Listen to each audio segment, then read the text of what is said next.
Hey everyone! Today we are going to discover how we swap our faces with AI images, whether it is for profile or anything.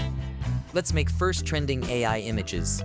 Go over to Bing.com, type AI image creator and click on Bing Creator from Microsoft, and enter your prompt here.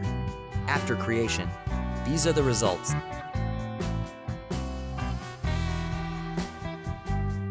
Select one from here and download it.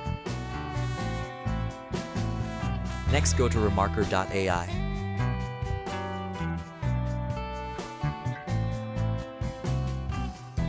Upload your downloaded image and second upload that image which you want to swap, just like I uploaded mine. Then click on swap. This is the amazing result. This is how we can make profile images.